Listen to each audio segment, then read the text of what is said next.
Hello student, welcome to my class Divya's ক্লাসরুমে তোমাদের অনেক অনেক স্বাগত জানাই। তো আজকের এই ভিডিওতে আমি আলোচনা করব ভারতের কিছু গুরুত্বপূর্ণ শহর এবং সেই শহরগুলি কোন নদীর তীরে অবস্থিত। তো চলো দেখে নেওয়া যাক ভারতের কিছু গুরুত্বপূর্ণ শহর। তো এই বিষয় থেকে কিন্তু বিভিন্ন পরীক্ষায় প্রশ্ন আসে। তো দেখো, প্রথমেই আছে অযোধ্যা। তো অযোধ্যা কোন নদীর তীরে অবস্থিত? সরয়ূ নদীর তীরে অবস্থিত। আগরতলা, ঠিক আছে, ত্রিপুরা রাজধানী আগরতলা অবস্থিত হাওড়া নদীর তীরে অবস্থিত। হাওড়া নদীর তীরে। কটক, তো কটককে আমরা কী হিসেবে জানি? কটককে আমরা নেতাজির জন্মস্থান হিসেবে জানি। তো কটক কিন্তু অবস্থিত মহানদীর তীরে। কৃষ্ণনগর, তো কৃষ্ণনগর মাটির পুতুলের জন্য বিখ্যাত। কৃষ্ণনগর জলঙ্গি নদীর তীরে অবস্থিত। জব্বলপুর, জব্বলপুর অবস্থিত নম্রদা, যেটা কিন্তু জম্মুতে অবস্থিত জব্বলপুর, ঠিক আছে। তো নম্রদা নদীর তীরে অবস্থিত। তিরুচিরাপল্লী কাবেরী নদীর তীরে অবস্থিত। দুর্গাপুর, দুর্গাপুর কিন্তু লৌহ ইস্পাত শিল্পের জন্য বিখ্যাত।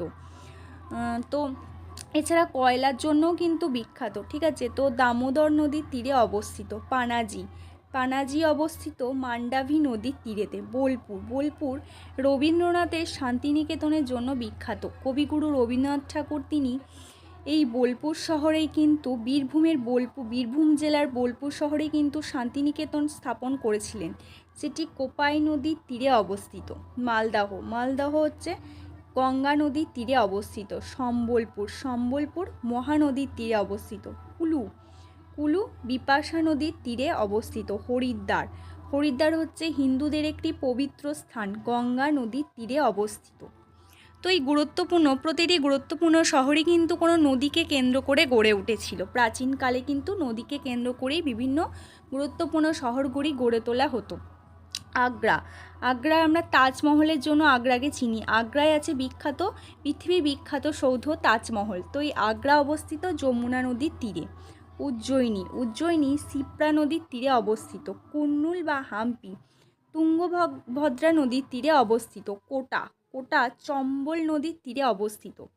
জলপাইগুড়ি, জলপাইগুড়ি তিস্তা করলা নদীর তীরে অবস্থিত। শ্রীরঙ্গপট্টম কাবেরী নদীর তীরে অবস্থিত। দিল্লি, ভারতের রাজধানী শহর হলো কিন্তু দিল্লি। দিল্লি যমুনা নদীর তীরে অবস্থিত। ফিরোজপুর, ফিরোজপুর শতদ্রু নদীর তীরে অবস্থিত। বদ্রীনাথ, তো বদ্রীনাথও কিন্তু হিন্দুদের একটি পবিত্র তীর্থস্থানের মধ্যে পড়ে, অলকানন্দা নদীর তীরে অবস্থিত। হায়দ্রাবাদ, হায়দ্রাবাদ মুসি নদীর তীরে অবস্থিত। সুরাট, সুরাট তাপ্তি নদীর তীরে অবস্থিত। মানালি, মানালি কিন্তু হলো একটি পর্যটন কেন্দ্র, ঠিক আছে, এটি বিপাশা নদীর তীরে অবস্থিত। ঋষিকেশ, এই ঋষিকেশও কিন্তু একটি হিন্দুদের বিখ্যাত তীর্থস্থান বলা চলে। তো এই ঋষিকেশ গঙ্গা নদীর তীরে অবস্থিত। পবিত্র গঙ্গা নদীকে বলা হয়েছে হিন্দু শাস্ত্র অনুসারে সবথেকে পবিত্র নদী। তো এই পবিত্র নদীর তীরেই কিন্তু ঋষিকেশ অবস্থিত এবং হিন্দুদের একটি তীর্থস্থান হিসেবে পরিচিত ঋষিকেশ। আমেদাবাদ, আমেদাবাদ বস্ত্রশিল্পের জন্য বিখ্যাত। এই আমেদাবাদ শহরটি অবস্থিত সবরমতী নদীর তীরে। এলাহাবাদ, এলাহাবাদ অবস্থিত গঙ্গা নদীর তীরে। কলকাতা, ঠিক আছে, পশ্চিমবঙ্গের রাজধানী হচ্ছে কলকাতা। তো এই কলকাতা অবস্থিত হুগলি নদীর তীরে। গুয়াহাটি, আসামের গুয়াহাটি অবস্থিত ব্রহ্মপুত্র নদীর তীরে। ডিব্রুগড়, ডিব্রুগড়ও কিন্তু অবস্থিত ব্রহ্মপুত্র তীরেই। শ্রীনগর, শ্রীনগর অবস্থিত ঝিলাম নদীর তীরে। নাসিক, নাসিক অবস্থিত হচ্ছে গোদাবরী নদীর তীরে। বিজয়ওয়াড়া, বিজয়ওয়াড়া অবস্থিত কৃষ্ণা নদীর তীরে। বারাণসী, বারাণসীও কিন্তু একটি হিন্দুদের বিখ্যাত তীর্থস্থান, তো গঙ্গা নদীর তীরেই অবস্থিত।